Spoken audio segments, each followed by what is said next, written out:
우리 하나님 말씀 보십시다. 하나님 말씀은 구약성경 신명기 6장입니다.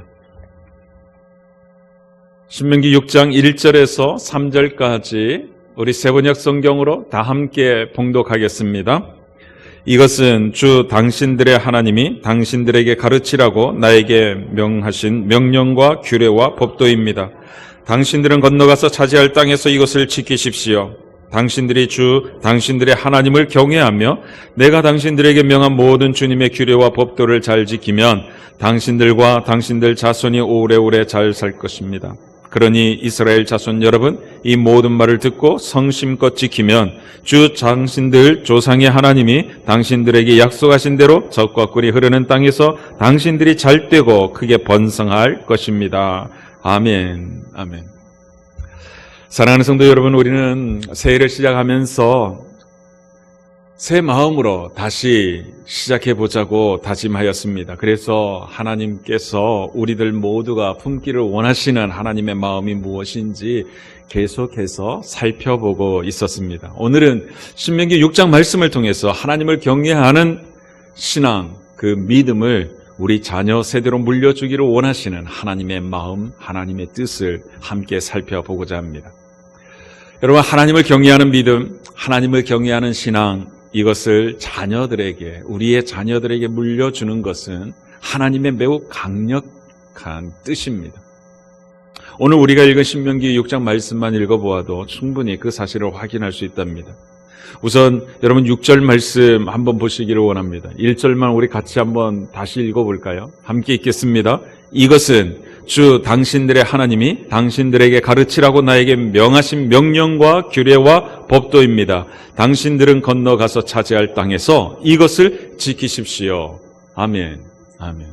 여러분 거기 보십시오. 이 1절을 시작하는 첫 단어 이것은 이라고 하는 이 말은요, 앞장의 신명기 5장 2절에서부터 22절까지 나오는 십계명을 받는 단어입니다. 그리고 그 다음 나와 있는 당신들이라고 하는 이 말은요, 광야에서 태어나고 자라난 출애굽 2세대를 가리키는 말입니다. 그러니까 이 1절 말씀은요, 이렇게 읽을 수도 있다는 거죠. 십계명은 주 당신들의 하나님이 당신들에게 가르치라고 나에게 명하신 명령과 규례와 법도입니다. 당신들은 건너가서 차지할 땅에서 이것을 지키십시오. 여러분 이렇게 바꿔서 읽어보면 깨닫게 되는 것이 있죠. 우리 하나님께서는요, 모세에게 광야에서 태어나고 자라난 그 다음 세대인 자녀들에게 하나님의 명령과 규례와 법도인 십계명을 중심으로 해서 하나님의 말씀을 가르치라고 하는 것입니다. 가르치라는 것. 그리고 모세는 그러한 하나님의 명령에 순종해서 다음 세대들에게 십계명을 중심으로 해서 하나님의 율례들을 가르칩니다. 그렇게 함으로써 다음 세대인 출애굽한 이 세대들에게 하나님을 경외하는 신앙을 물려주고 있음을 확인할 수 있답니다. 그러고 보면요, 우리 하나님은 모세만 하나님을 경외하는 자로 서는 것을 원치 않고 계심을 알 수 있지요. 그뿐 아니라 모세와 함께 이집트에서 나왔지만 하나님을 경외하는 데 있어서 실패했던 1세대를 끝으로 하나님을 경외하는 신앙이 단절되기를 원치 않으신다는 사실도 확인할 수 있답니다. 그래서 모세에게 하나님을 경외하는 신앙에 대해서 광야에서 태어나고 자라난 이스라엘 백성들에게 아주 강력하게 가르치라고 명령하고 있는 것입니다. 그만큼 하나님을 경외하고 섬기는 믿음, 그 신앙을 계승하기를 원하셨던 것입니다. 그 사실을 2절 말씀을 통해서도 확인할 수 있습니다. 여러분 2절 말씀을 제가 쉬운 성경으로 읽어드리겠습니다. 이것은 여러분과 여러분의 자녀와 자손들이 하나님 여호와를 평생토록 섬기도록 하기 위하며 또 내가 여러분에게 주는 여호와의 모든 규례와 명령을 잘 지켜 오래오래 살 수 있도록 하기 위하며. 여러분 거기 보시면 여러분과 여러분의 자녀와 자손들이,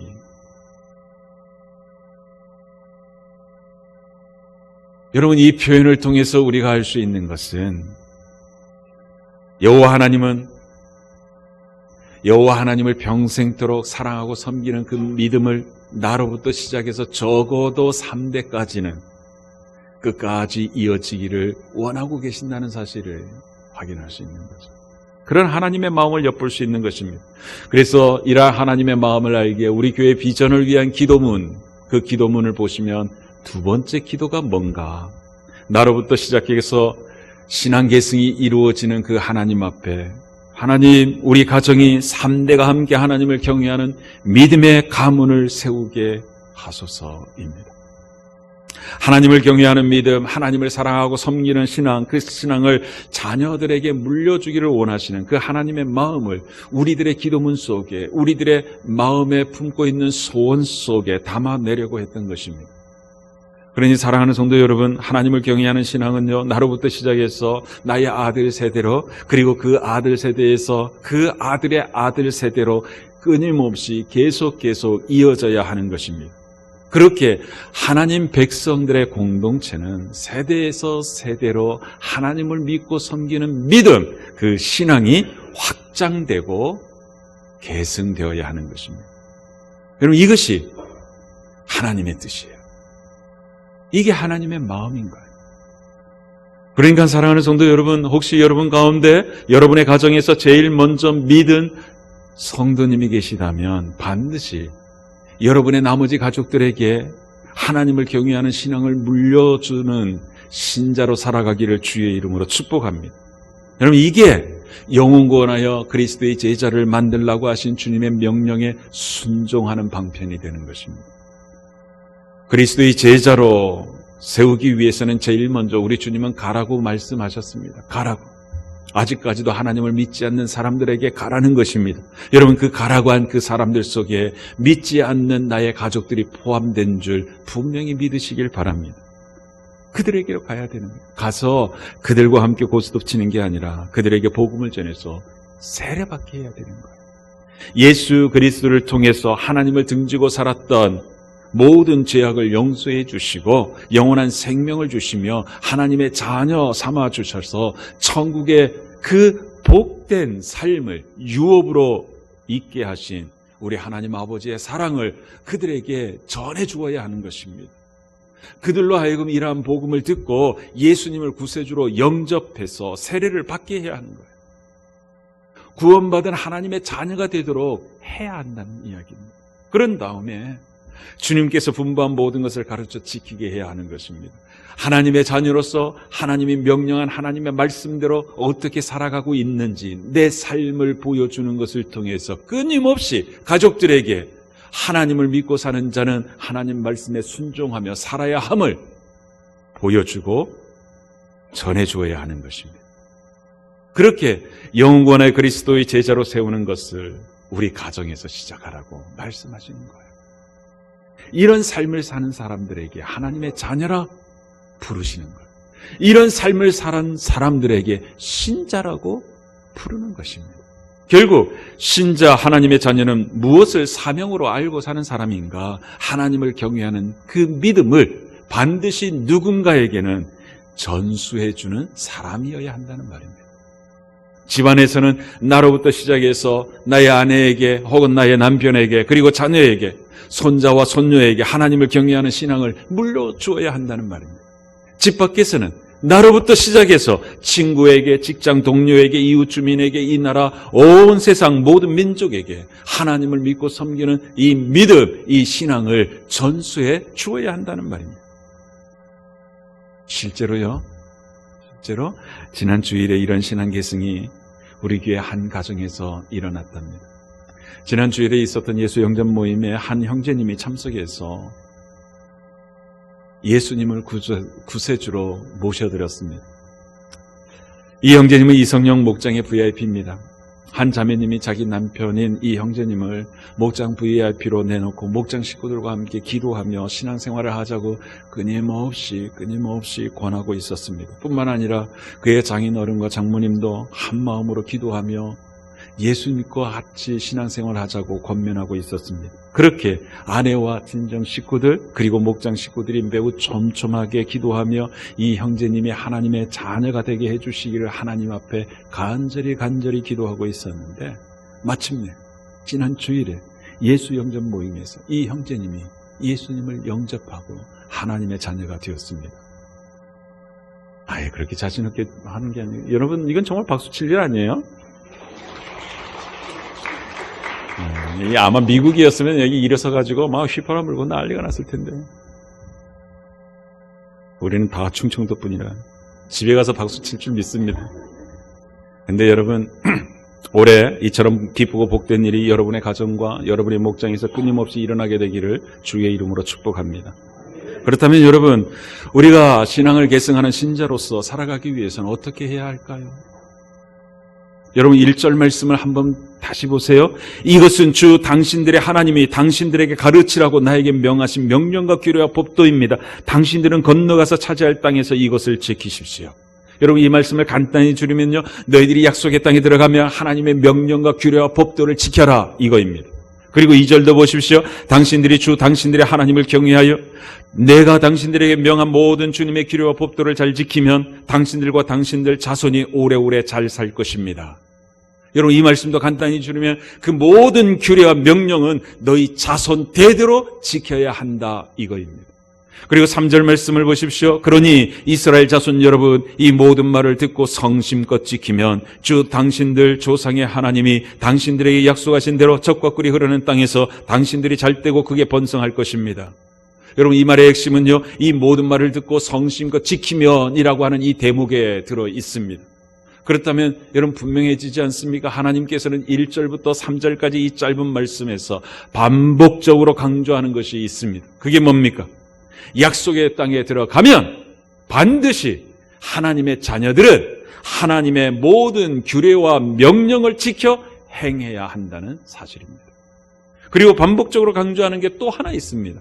그게 뭐냐 하면 하나님의 모든 규례와 법도를 제일 먼저 지켜야 하는 당사자가 누구냐? 바로 당신들이라고 지칭되는 사람들입니다. 약속에 들어가는 당사자들이죠. 하나님의 명령과 규례를 먼저 받은 사람인 나로부터 하나님 말씀대로 순종하며 살아야 한다는 말씀인 것입니다. 여러분 이게 믿음을 물려주는 전제 조건이 되는 것입니다. 사랑하는 성도 여러분, 우리 주님께서도 제자들에게 반복적으로 강조하신 말씀이 있는 것 아시죠? 그들에게 하나님의 계명을 지키며 살라고 말씀하셨어요. 그렇게 계명을 지키고 사는 삶을 통해서 너희가 나를 따르는 제자임을 드러내야 한다고 말씀하셨어요. 요한복음 13장 34절 이하를 보면요, 이렇게 말씀합니다. 이제 나는 너희에게 새 계명을 준다. 서로 사랑하여라. 내가 너희를 사랑한 것 같이 너희도 서로 사랑하여라. 너희가 서로 사랑하면 모든 사람이 그것으로써 너희가 내 제자인 줄을 알게 될 것이다. 여러분 이게 그 말씀이었습니다. 지금 주님께서는 제자들에게 나의 계명을 지키는 자가 나를 사랑하는 자라고 이야기합니다. 그렇게 하나님의 말씀대로 순종하며 살아가는 삶을 통하여 나를 사랑하고 있다는 것을 드러내는 사람은 세상 모든 사람들이 그를 볼 때에 나를 따르는 제자인 줄 알게 될 거라고 말씀하시는 것입니다. 그런데 여러분, 우리는 이걸 놓고 사는 것 같습니다. 이걸 잊어버려요. 언제나 하나님께서 나를 사랑하지 않는다고 어려움만 생기면 툴툴거립니다. 하나님이 내 아버지라면 내게 이런 고난을 줄 수 없다고 원망 쏟아냅니다. 하나님의 말씀에 순종하며 하나님을 사랑하고 있다는 것을 보이려고 애쓰기보다는 하나님 앞에 원망과 불평만 터뜨립니다. 하나님의 자녀는 하나님의 말씀대로 순종하며 살아가는 것을 통하여 하나님을 사랑하고 있음을 고백하며 살아야 함에도 말입니다. 하나님의 말씀에 순종하지 않습니다. 언제나 중요한 것을 결정 내리려 할 때에 하나님이 아니라, 하나님의 말씀이 아니라 내 자신이 기준이 되어 내 마음대로 살아버립니다. 그런데 여러분, 이 신명기 6장 말씀을 통하여 우리가 확인하는 것은 하나님의 말씀에 순종하며 사는 사람이 진정으로 하나님을 사랑하며 살아가는 사람이라는 사실입니다. 하나님의 계명에 순종하며 사는 사람을 두고서 하나님은 나의 자녀라 이야기하고, 그 사람을 두고 하나님을 믿고 사는 사람, 신자라고 이야기한다는 사실입니다. 지금까지는 내 마음대로 내 멋대로 살아왔지만 이제는 하나님의 뜻대로 사는 사람이 되었다는 것을 의식하며 사는 사람이 바로 신자라는 말입니다. 하나님을 사랑하기 때문에 하나님 말씀에 순종하며 하나님을 향한 나의 사랑을 고백하며 사는 것을 하나님을 믿는다라고 표현하는 것입니다. 그러니까 신자는 하나님 말씀에 순종하며 사는 것으로 하나님을 신뢰하고 있음을 날마다 고백하며 살아가는 사람인 것이죠. 그렇게 날마다 삶으로 하나님께 대한 사랑과 순종을 고백하며 사는 것을 두고서 신앙생활을 한다라고 하는 것입니다. 이와 같이 내가 먼저 진짜 신자가 되고 내가 먼저 진짜 신앙생활을 하고 있어야만 자녀들에게 믿음을 물려줄 수 있다는 말입니다. 내가 먼저 하나님 말씀대로 하나님을 사랑하지 않고서는 그 누구에게도 하나님을 사랑하는 그 신앙을 보여줄 수가 없다는 말이에요. 내게 없으니까. 내가 먼저 하나님을 사랑하고 내가 먼저 하나님 말씀에 순종하며 사는 것, 이것이 누군가에게 신앙을 물려줄 수 있는 첫 관문을 통과하는 것이다. 사랑하는 성도 여러분, 올해에는요 우리 모두가 이 첫 관문을 통과해서 우리 삶의 자리에서 가족이 되든 직장 동료가 되든 이웃이 되든 그 누구에게든지 내가 그리스도의 제자임을 보여주고 신앙을 전수해주는 사명자로 살아갈 수 있기를 주의 이름으로 축복합니다. 우리가 하나님을 경외하며 믿음을 물려주기 위해서 해야 할 중요한 것 하나가 더 있다고 이야기합니다. 그게 2절인데요. 제가 개역개정으로 한번 읽어드리고 싶습니다. 곧 너와 내 아들과 내 손자들이 평생에 내 하나님 여호와를 경외하며 내가 너에게 명한 그 모든 규례와 명령을 지키게 하기 위한 것이며 또 내 나를 장구하게 하기 위한 것이라. 아멘. 여러분, 이 말씀을 보면요 하나님의 모든 규례, 하나님의 모든 명령을 지켜야 하는 주체가 누구인지가 아주 선명하게 드러나 있습니다. 누구입니까? 너와 내 아들들과 내 손자들입니다. 결국 이 말씀은요 내가 지키며 살고 있는 그 하나님의 말씀을 내 아들에게 가르쳐야 한다는 말이고 내 손자 손녀에게 가르쳐야 한다는 말입니다. 그렇게 하나님의 말씀을 지키며 살도록 가르쳐야 하는 이유는 우리 자녀들도 하나님께서 주시는 그 엄청난 복을 누리며 살도록 해주기 위해서라는 것입니다. 정말로 내 자녀들이 복을 받기 원한다면 이것 먼저 해야 된다는 거예요. 하나님 말씀 가르쳐야 한다는 거예요. 그런데 여러분, 우리 현실은 어떻습니까?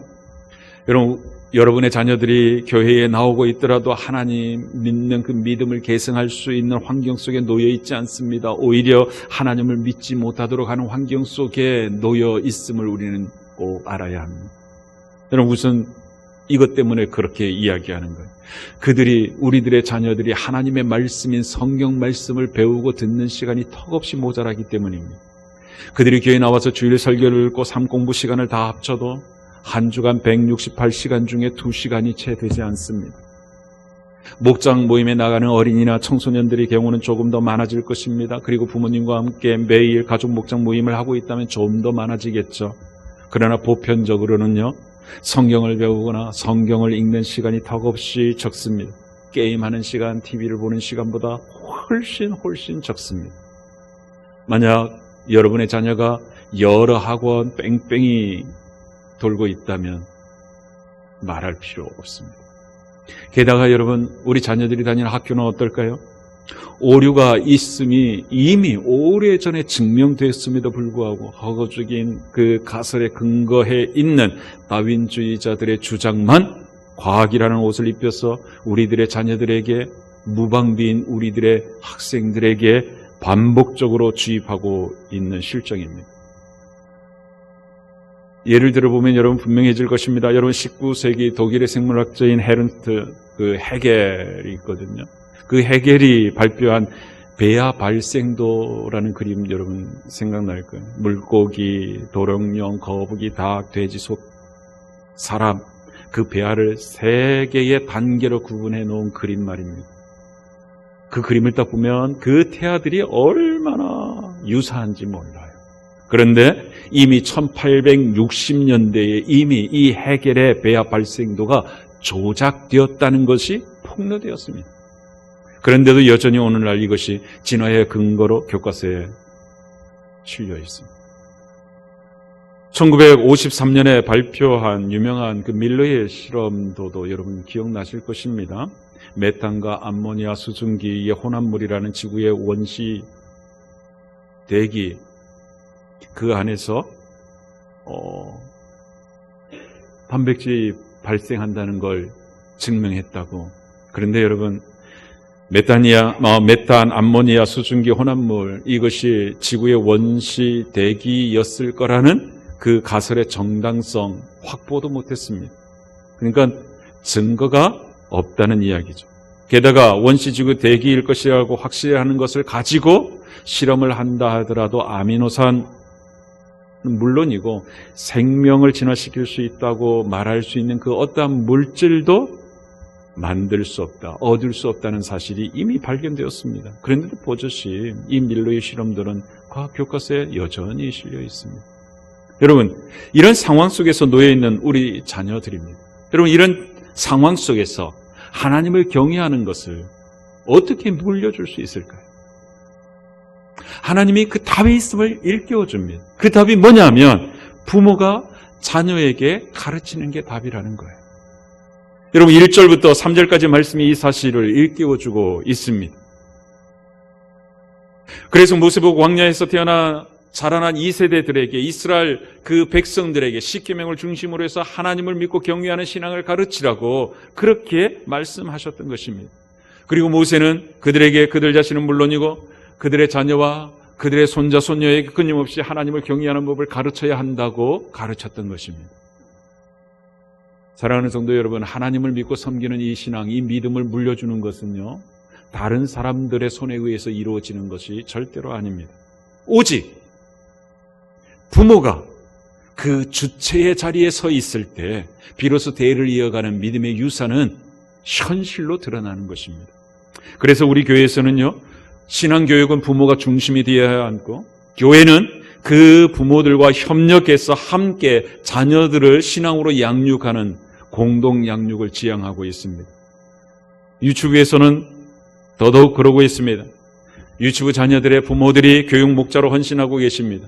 그리고 부모님들과 함께 계속 커뮤니티를 만들어서 끊임없이 소통하면서 자녀들에게 어떻게 하면 하나님을 경외하는 법을 가르칠 수 있는지를 서로 의논하며 본을 보이며 가르치고 있습니다. 어린이부와 청소년부에서도 각자 어린이 목장, 청소년 목장을 운영하는 것도 이런 차원입니다. 그러니 사랑하는 성도 여러분, 어린이 목장은 작년 목장 안에서 이미 이루어지고 있지만 청소년 목장은 교육 목자님 가정에서 이루어지고 있거든요. 그런데 여러분 자녀들 목장 모임 순서가 되면 교육 목자님 집이 아니라 여러분 가정에 그들을 초대해서 그들을 섬겨보시라는 말입니다. 올해 들어선 어린이부에서는 이런 일도 하고 있는 것 같습니다. 자녀들이 매일 부모님을 위해서 기도하는 캠페인을 벌이고 있습니다. 참 좋은 것 같아요. 부모님을 위해서 기도문을 가지고 읽어줌으로 부모를 축복하는 그 기도를 통해서 부모님에게 신앙, 하나님을 경외하는 신앙을 역으로 전수할 뿐만 아니라 부모에게 축복하는 기도를 통하여 효를 다하기를 원하시는 하나님의 말씀대로 살아가는 어린이들을 양육하고 있는 새로운 시도였기 때문입니다. 또한 여러분들에게 가정 목장 모임을 꼭 하시라고, 적어도 한 달에 한 번 해보시라고 말씀하는 것도 이러한 하나님의 뜻에 순종해서 우리의 가정이 믿음의 가문이 되도록 하는 헌신이 되기 위해서입니다. 사랑하는 성도 여러분, 우리 자녀들에게 하나님을 믿고 사는 그 믿음을 물려주는 것은 나를 빼고 다른 사람이 해주는 것 아닙니다. 아니, 해줄 수 없습니다. 부모인 내가 먼저 열정적으로 감당해 나갈 때 비로소 현실로 드러날 수 있는 하나님의 사역입니다. 사랑하는 성도 여러분, 올해 신앙 계승이 여러분 가정에 간절히 이루어지기를 원하시는 우리 하나님 아버지의 마음을 우리 모두가 마음에 품고 우리 자녀들에게 믿음의 유산을 물려줘 보십시다. 그렇게 하루하루 최선을 다하며 믿음의 가문을 이렇게 세우려고 헌신하는 우리들의 헌신이 주님 오시는 그날까지 중단되지 않기를 주의 이름으로 축복합니다. 기도하십시다.